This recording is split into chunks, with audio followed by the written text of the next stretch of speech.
Ryan, welcome to the podcast. Great to be here. Thanks for having me.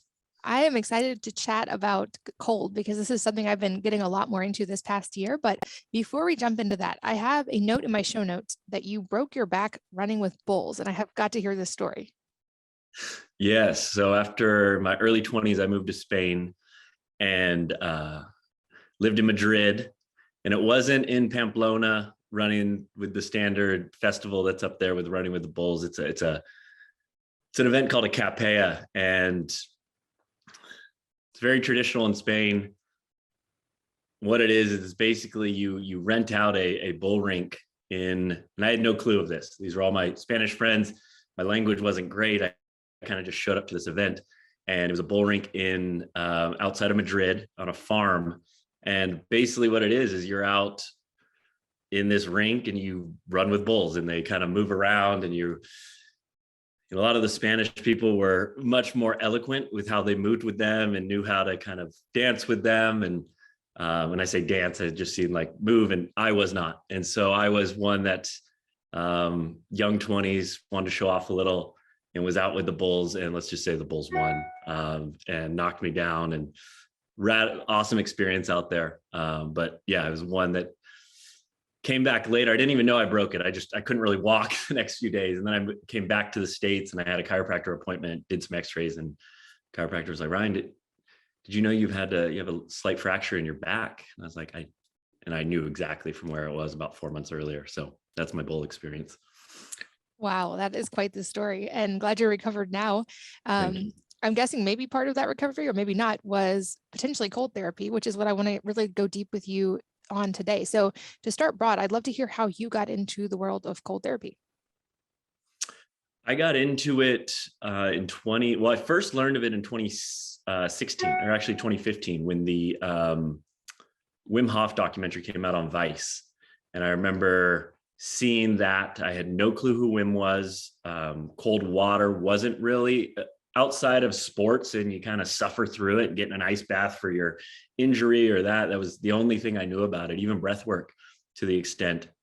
And I remember seeing the Vice documentary, and it had a profound impact on my life. I watched it 2 nights in a row. I cried both nights, and just the inspiration of who Wim is as an individual and what he was bringing forward of us being in control of our nervous system and being able to heal ourselves through different sicknesses and ailments and everything that came with that. And I didn't really act on it. I just learned of it. And it wasn't until 2018 that I had a number of sicknesses. I had about 5 colds over 6 months. And I was what I thought was healthy. I was active. I just kept getting sick. And that's when my health coach, health mentor brought forth like, hey, let's start incorporating some daily breath work, and let's start getting you into cold water. And that was really the only lifestyle change I made. And I stopped getting sick. So that's when it really, the power of it kind of came forth and was like, wow, this is a real technology and tool to be utilized.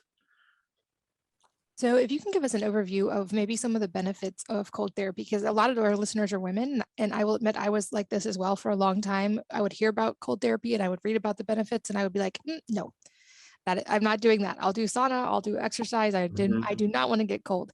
But I have become very much a convert these last couple of years. So talk to us about what the benefits are.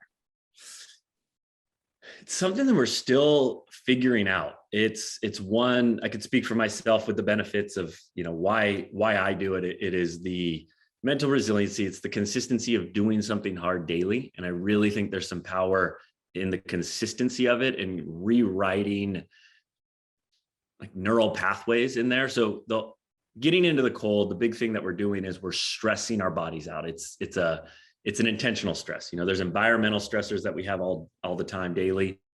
And then there is this, what we call hormetic stress, and getting into the body to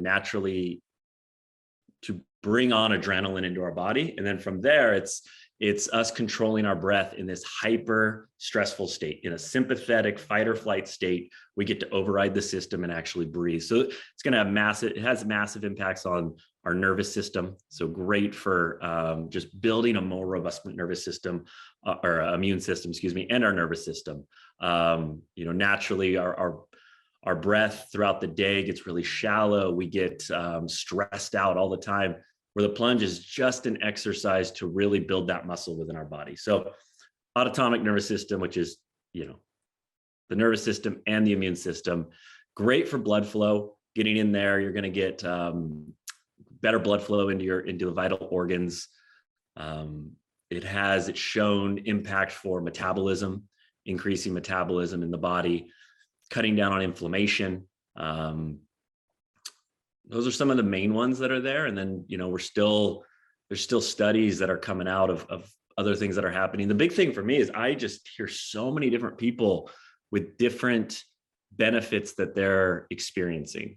With Plunge, we have a lot of different customers that come back to us, and they're just have turned to a lot of different things. Like this is one that just happened recently. We had a person that had COVID, and they had COVID long haul, and they were, had tried everything. They were in studies, they were taking all the medications out there, and we get a text, and the guy's had the unit for a week, and his recovery score on Whoop, he's like, I have not seen this since I had COVID, into my ability to sleep, my ability to, I finally feel calm, which is him saying my nervous system has finally calmed down.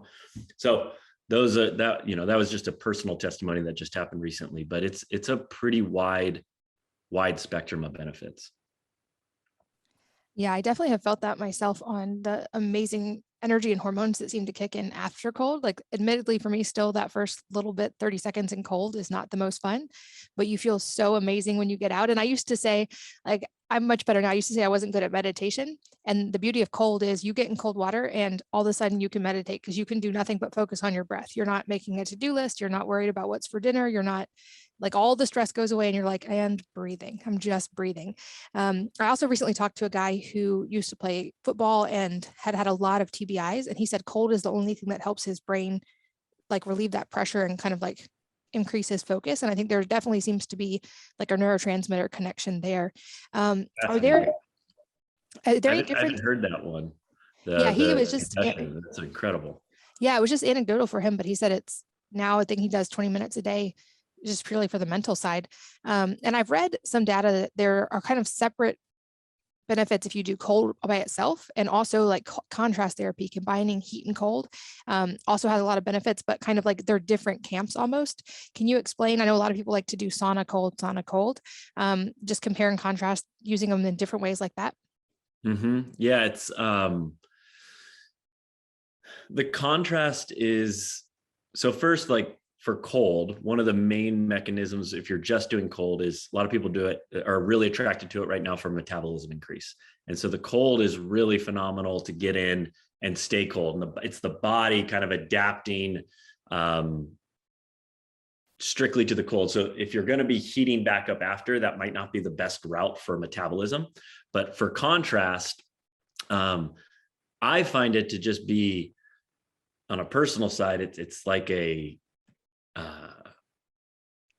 the most calming mechanism. Like, when I get into the cold, I'm on fire. And then when I contrast back and forth, my sleep is on another level when I incorporate the contrast. It's also one for probably a lot of your listeners here of women and pregnancy, and mitochondria is so important for that. And, it is important. And I'm not saying it's the best to get into an ice bath per se in 30 degrees. I wouldn't really recommend that for a pregnant mom, but it is important to challenge our mitochondria in those states. So going maybe in a cooler temperature of a 60 to 55 degrees, and then warming up a little. And I'm not saying a sauna at 200 plus degrees, but at least doing the spectrum where you're challenging the mitochondria. And that's going to, that's so vital for that health during that period of time.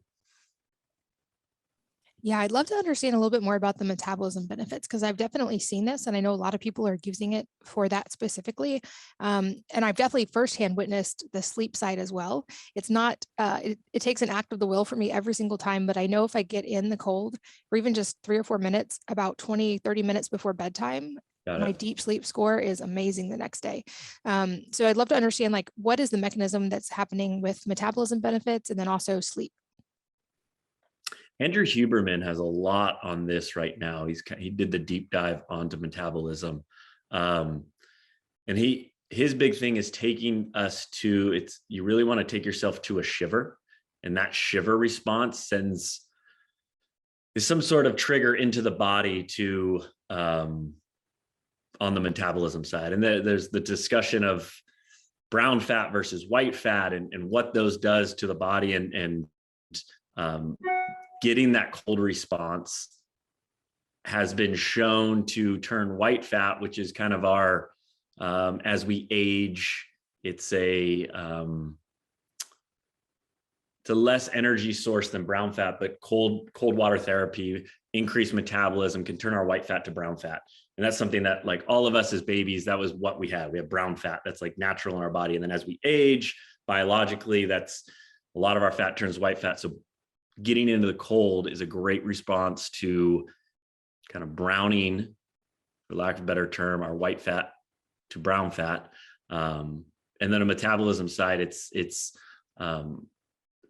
I don't quite know the exact mechanism, but for me, it's like my body's just like alive. It's almost like there's an energy output that's taking place, and you can get it, like you said, in such a short window of time. It's not a long window that you have to. It's not 20 minutes that you need to go sit in an ice bath, and it doesn't even need to be in 30 degrees.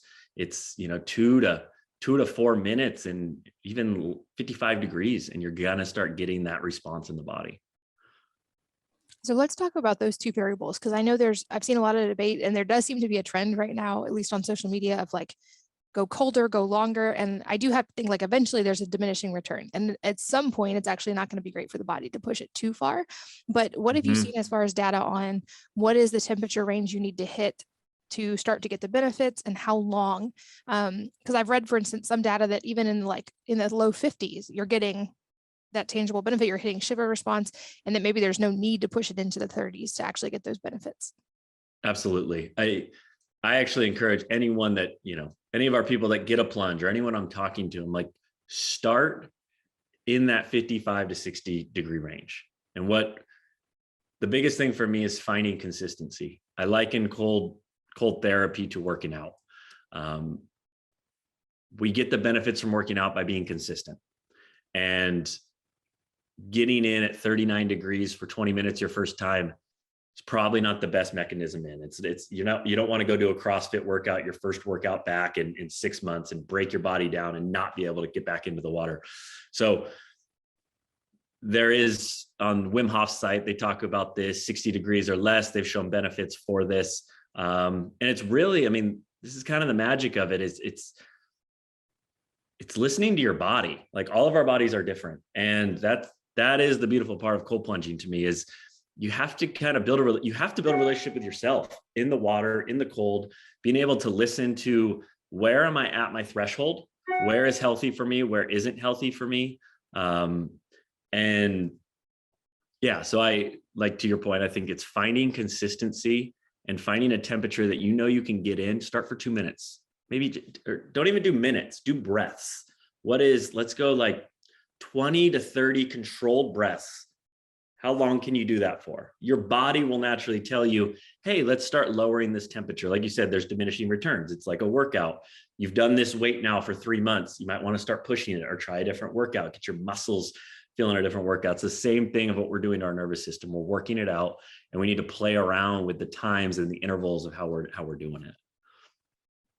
Yeah, I think of it a little like fasting, where there's certainly physical benefits as well, but I feel like the resiliency and that building that mental toughness is a huge advantage of the cold. And especially, I was so resistant to it. It's been really fun to see my ability to stay and go up over time. I also am competitive, so I know in myself, I've pushed it a few times just to prove I could, and stayed in for too long, and then you feel tired the whole rest of the day. So there is that point of like, listen to your body, and I didn't do that.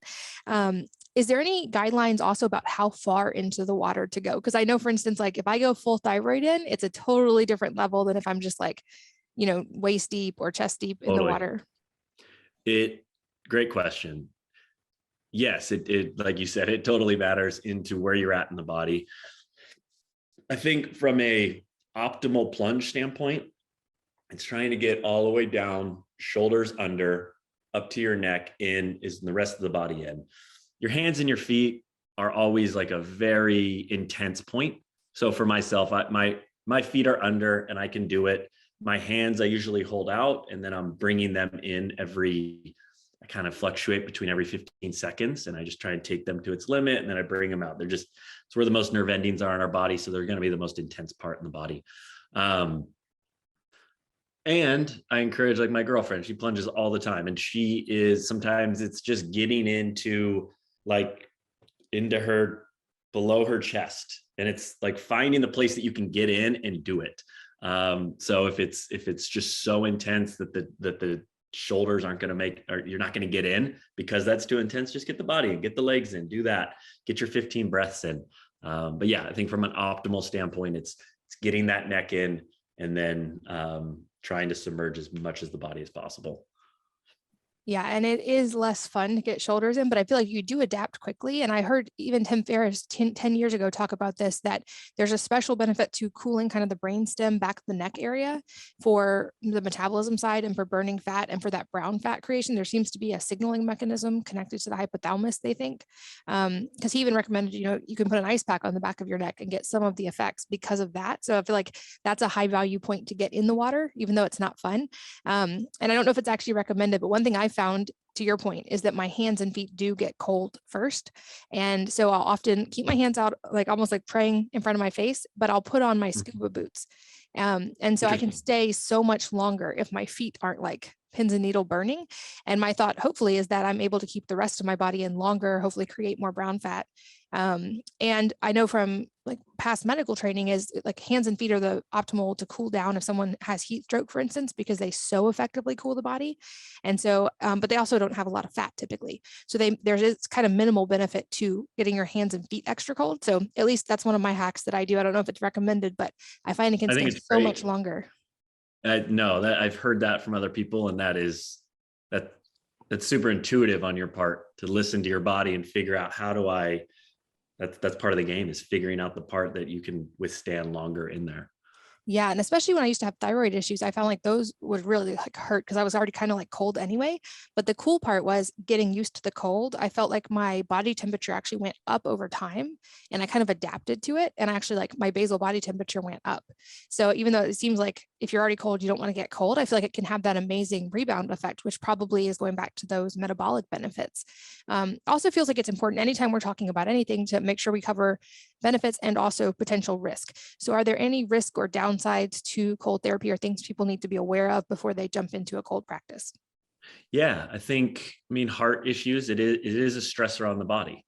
That's the pure intention that we're doing of getting into the cold water, is to stress our body out. So, if you have heart issues, that's definitely one to monitor, whether it's talking to your health practitioner or just easing in, starting out your first time, and it's a new way to learn your body. So I think the heart's a big one.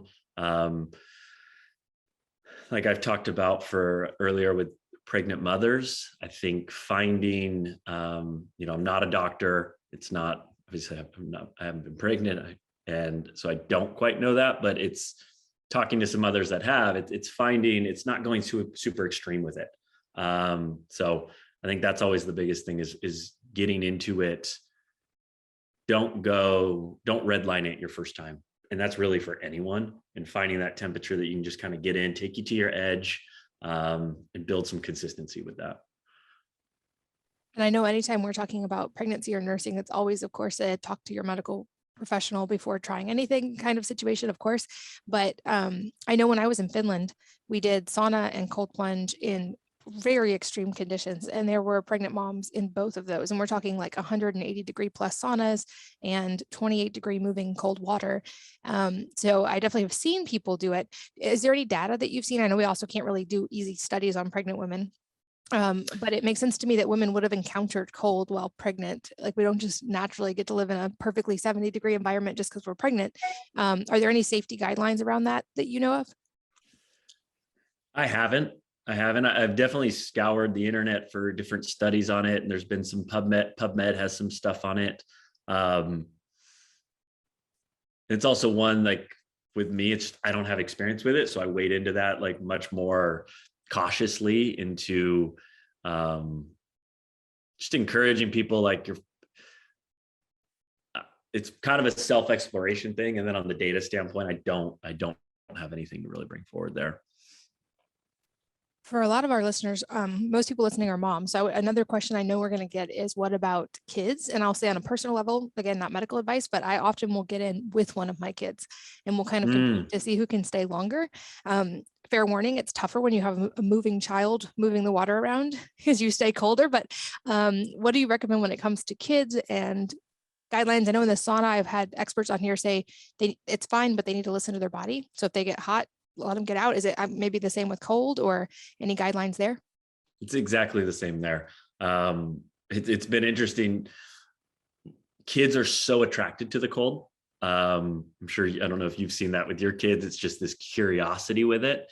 And it's actually something we hear with a lot of our just people that plunge. It kind of brings back that childlike life into them. Like they feel like a child again in the cold. So there's some interesting parallels there. But for kids, I always recommend, they're going to know, a lot of them, it's a shock. They get in, they're only going to be in for so long. So they're going to listen to their body. I think the goal with kids that I've seen and my family and whatnot is just getting them to get a few controlled breaths in there. Like there's going to be such a shock to them, and it's a fun, and it's like they want to scream, and it's like, can they just let's just go 3 to 5, like, can they send that signal to their body? Like, I'm safe, I'm okay. And I think that's the goal of just kind of a bite-sized win for a kid. Yeah, I feel like kids are so instinctive too, and they do know when they're not going to push themselves past the point where it's dangerous, because their bodies will absolutely tell them to get out.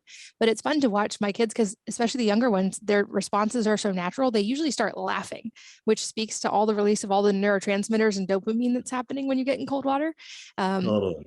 Yeah, it's a lot of fun to watch. Another tip I have personally is, when I was trying to do like work up to 5 minutes a day, I would put on a song that was 5 minutes long. So for me, it was Lady Gaga's Bad Romance.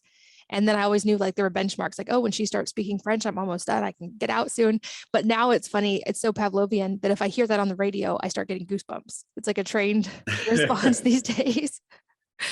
That's an incredible hack. We've heard, like, the one song is the thing that we hear from so many people. Like, I'll stay in for a song, and it's just another way to kind of hack it and know and train the body that, send a signal you're safe. I love the Lady Gaga song.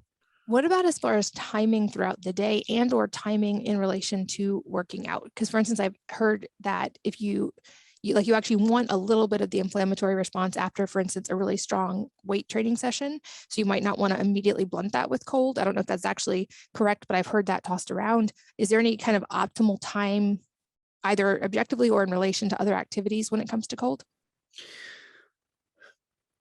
I mean, my simple answer is, when can you do it? Like, it's already so hard to do it, just with all the natural excuses in life and all this. It's hard to get into cold water. So whenever you're going to do it, if that is after a workout, because you're warmed up, and I always find it a little easier after a workout. If that's your time you're going to get in, great. Like, just do it. Don't overthink it.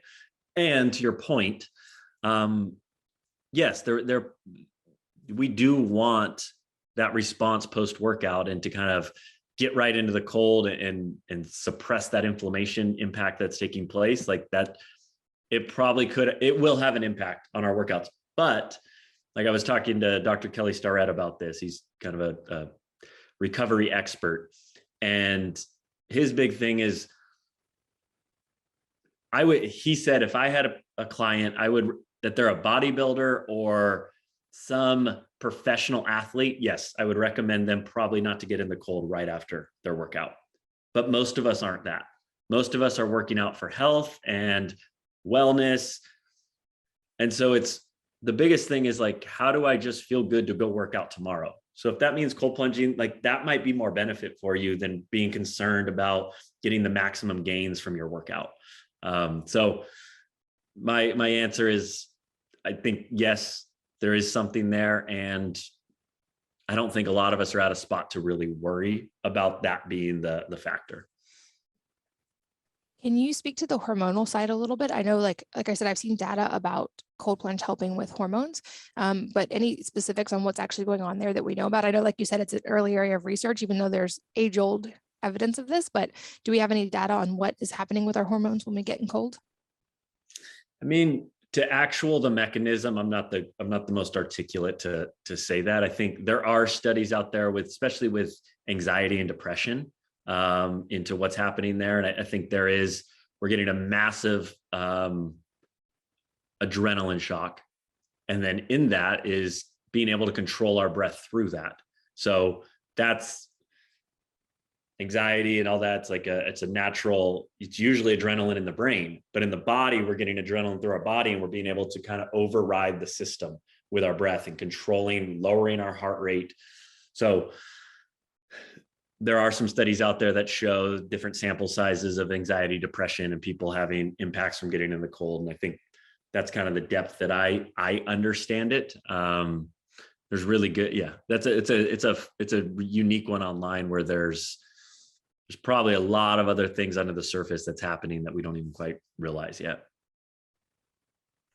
And like I mentioned, most people listening are parents. So I'm curious if you've heard any specific kind of cool, unexpected things from families specifically who incorporate cold plunge. You talked about it, is it's created this unique family time that is, I did not anticipate when we launched Plunge that would be a thing. It's become this kind of, I hear so many moms and dads, it's become this ritual with my daughter every night that we go and we do something hard together. It's become this family time, as opposed to like game night. It's like we're doing plunge night. And so that's been the coolest thing. It's built this camaraderie amongst the family to do it together. How long can we go? And it's not a super long time that you do it, but it's just this new ritual that gets built into the family. And it's been, I did not anticipate that. And it's been really cool to witness. And I know you have several probably specific products for cold plunging, and that you're making this a lot more accessible to families. Like I know when I first started this years ago, you would kind of had to build one out of a freezer that wasn't the best experience, and make sure you unplugged it so you didn't accidentally shock yourself. And sometimes it would freeze over and you'd have to chop the ice, and there was a whole thing around it. What are the options now? Because I feel like you have, talk us through the options you have, and are they indoor, outdoor? Where can they go? Yeah, so our unit it came kind of out of this conundrum of it's either a chest freezer, which, it's kind of an eyesore. It's not the safest thing. It's not built for that. It's not built to be filling up with water and getting in all the time. It's going to leak. It's going to do that.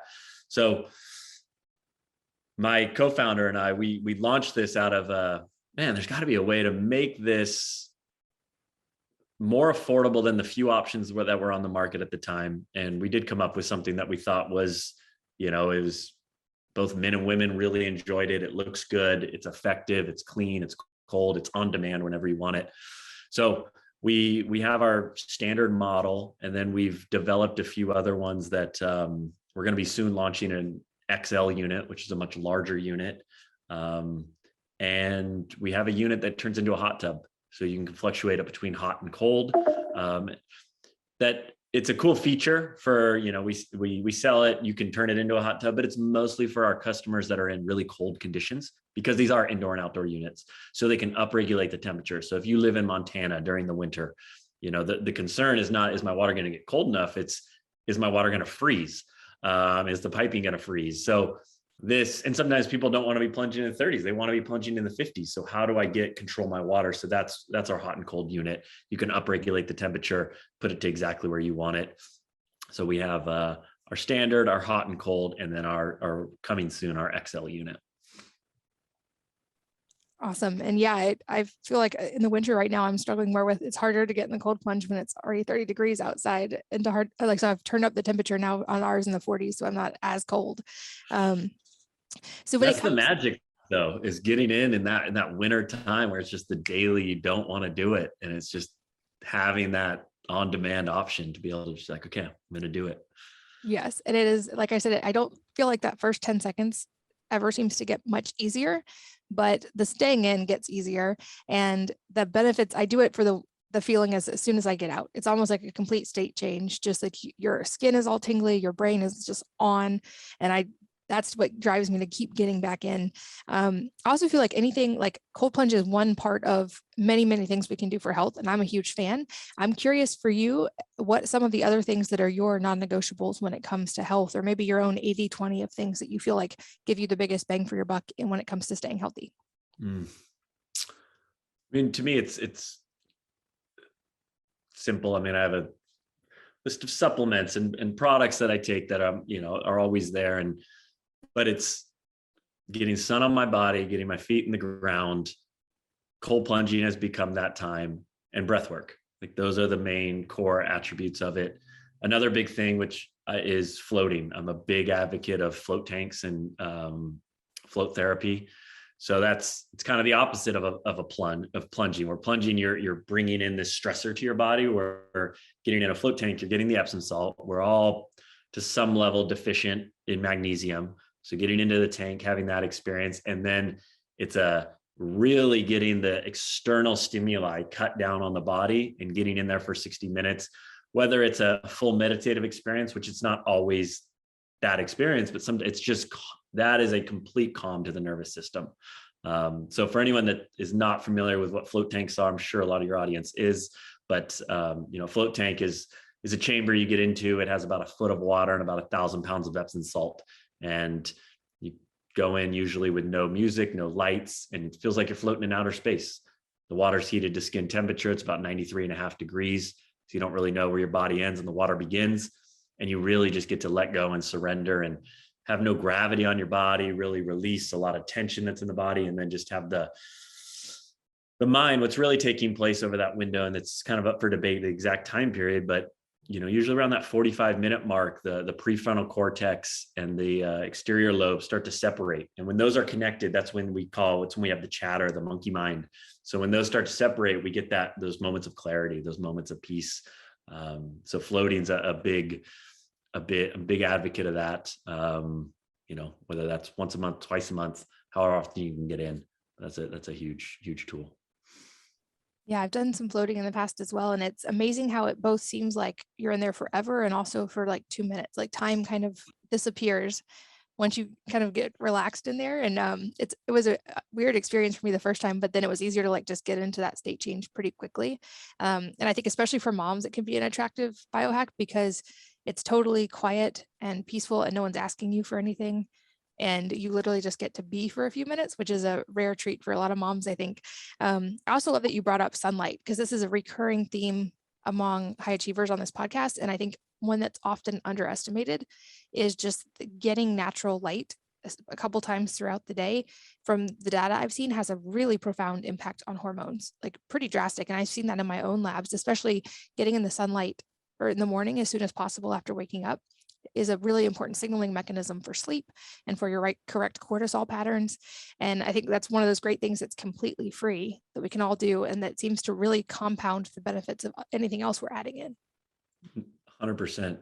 It's like thing as I've gone on my wellness journey is like our body naturally has its own cycles, and it's like what are the triggers to just kind of like when we're rising in the morning, like what are the triggers that the body to get the body to be doing that it wants to be doing. So, sunlight is that I wouldn't even call it a hack. It's just the fuel that gives that body that response. And then we can, it naturally starts to do what it's supposed to do. Absolutely. I'm also a big fan of a little bit of midday bright sunlight because that's another very just important signaling mechanism. And skin exposure to me is very important, but also people don't realize there's sensors in our eyes that respond very drastically to natural sunlight. So even just 10 minutes of being outside on a break, on lunchtime, go for a walk, it makes a huge difference in your hormones over time. Just like we've talked about with cold, that like hormetic stress from cold can make a huge difference in hormones over time. And to your point, I think it all does go back to consistency as well. And actually, what can you stick to? How can you actually incorporate it? A couple other questions I love to ask for the end of interviews. The first being if there is a book or a number of books that have had a really profound impact on your life, and if so, what they are and why.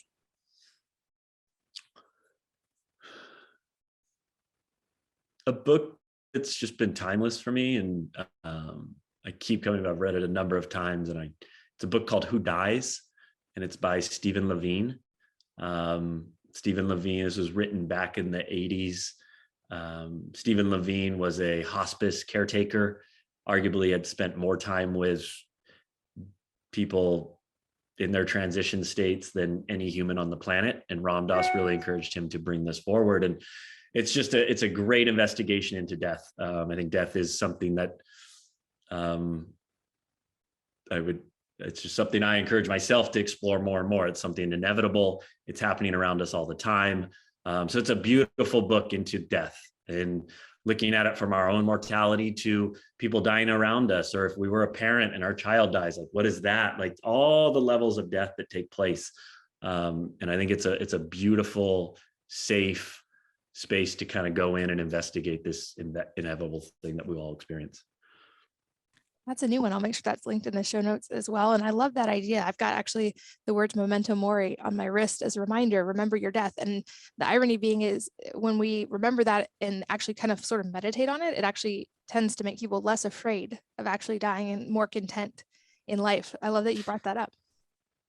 That's the key I really take from, I mean, the book really hammers that home, but it's like, the more we're open to our death, the more we're going to openly live life. And it's this paradox that they dance together. And I've really come to see that. Awesome. And lastly, any parting advice you want to leave with our listeners today? Could be related to cold or not. Advice. I'm always very hesitant to give advice because everyone's at their own space. I think for me, the mantra that I come back to is just kind of in general as an entrepreneur in my life and, in partnerships and relationships and all the stuff. It's been so liberating to me, but none of us know what we're doing. And it's, I bring it forward in business a lot where I've kind of, what's the move? What's the answer? Or thinking that, in an old job I had, my bosses knew what to do. And it's just like, dude, no one knows what they're doing and everyone's just figuring it out. And it's always just been one of the most liberating mantras that I've had. Awesome. Well, I think that's a perfect place to wrap up. I hope this has been really educational for a lot of people. Hopefully we've encouraged some people to try to brave the cold and to experiment with it. Like I said, I've seen benefits in my own life, and it's one of my favorite things I do now for mental benefits. And I just actually miss it now when I don't get in the cold for a couple of days. But I know it's a hard start for a lot of people, especially women seem to be resistant to it at first. I hope we've shed some light on the benefits and made it seem more doable and more attainable. And I'll of course have links in the show notes. And I think there's possibly a specific code that we'll have for listeners that they can check out in the show notes as well. But where can people find your products and learn more? Yeah, just thecoldplunge.com. It's our site there. We have great blog that cover even more of these topics that we've discussed. It has our products there. So thecoldplunge.com. Awesome. Well, Ryan, thank you for your time. Thanks for all that you do and for spending time educating us today. Likewise, Katie, appreciate you having me on. And thanks as always to all of you for listening and sharing your most valuable resources, your time, your energy, and your attention with us today.